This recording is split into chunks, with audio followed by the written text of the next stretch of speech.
If you're looking to support a dark horse who could possibly win the Canadian Premier League Championship, York 9 might be for you. And I'm going to tell you why in this video, so stay tuned.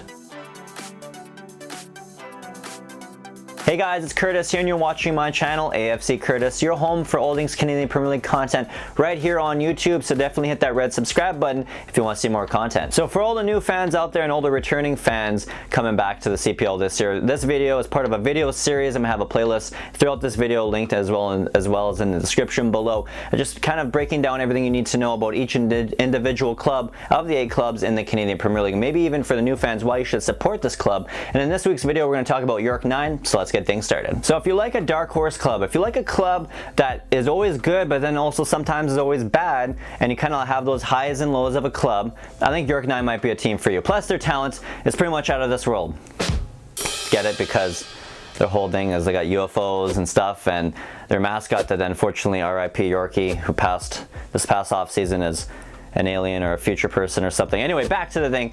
And other than that though, if you do like a club though, seriously, that, you know, if you're not a fan of a team that always continuously wins, if you like that journey, that grind to get to the top, then I think York 9 might be that club for you. Now looking at the crest here, it's kind of a simpler one of the 8 logos. It's really just York 9, and it's kind of a way, instead of saying York United, because there are 9 municipalities that make up York region, hence why they have 9 bars on the top of their crest there. It's kind of a cool way, York 9, to kind of say United but not actually have the word United in the club name, and I think it's a pretty cool idea, and I like the name York 9, or Y9 is the other nickname they have. Plus they even have the little Ontario logo there in the bottom of the logo. I'm going to put probably right here or right here, one of the two sides. So that pretty much makes up a pretty simplistic logo there for the Canadian Premier League's team, which is just located just outside Toronto there. North end there is the York region, which is where this club is out of. Now they play their home matches out of a York Lions stadium over at York University, which is a bit of a smaller stadium compared to the other stadiums. The max capacity, I believe, is only about 4,200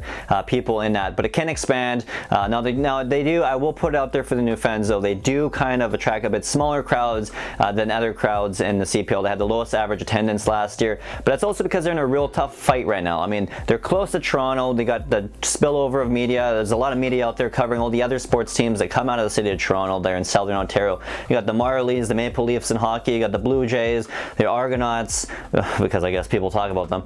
And you got the Raptors, and then I think I said the Blue Jays already, but maybe the Blue Jays some more in the summertime. So I mean, and of course Toronto FC in the MLS. It's a lot of noise there, and that's why I think that this is an important video. And if you're in the Toronto region, they need your support, so definitely go support York 9 because they're a pretty good club. Now last year they did finish 3rd overall on the table, and I think to me they were the clear 3rd best team in the Canadian Premier League last year, and I think they're going to take that next step further this year. I think they're really, to me, they really are a dark horse, a team that could win the Canadian Premier League Championship, or at least go to the CPL finals this year. They did do really well last year. They had a really good run in the Canadian Championship, only losing out to the eventual champions Montreal Impact, and they played them pretty good. If it wasn't for a few mistakes, they maybe even would have went on to beat them and go on to the semifinals. They played Cavalry. So I mean, this team has definitely got potential. They got a good crop of returning players. They got a good back 4. I think they're with anchored by Luca Gasparotto.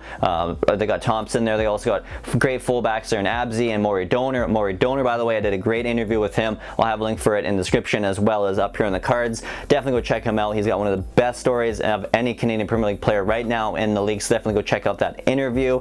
But if I had to narrow it down, if I had to pick only 3 key players to watch this year, it's a bit tough and all that. There's a lot of good players, a lot of good new talent on here. I think one of the players I'm really interested to see this year is striker Gabriel Vasconcelos. I think I said his name right. Hopefully I did. Either way, I think this guy is going to light it up in the Canadian Premier League. A dark horse again for me out of this team for a golden boot race. He is definitely one of the contenders for that coming out of this club. Along with that, they got defender, center back Luca Gasparotto here, who's always a really solid guy in the middle of the park in the back end for them. And of course goalkeeper Nate Ingham, who again last year looked really good at the start of the season, kind of fell a little bit at times in the last half, but then picked it back up again at the end of the season. I'm looking for him to have an even stronger year in 2020. So those are my 3 key players for York in 2020. Well guys, that was my video this week. Let me know your big characteristics, your 3 key players and everything for York 9 down in the description below. And of course, if you like this video, definitely hit that thumbs up, that like button, shows me like content just like this. And of course, you know what to do. Hit that red subscribe button if you haven't already, and the little bell notification so you can get notified each and every week when I drop a brand new episode just like this. And you can also watch my content, by the way guys, over at northernstarting11.com. Link for them are down in the description below. It's a great website. Go check it out. And until next time guys, I'll catch you later.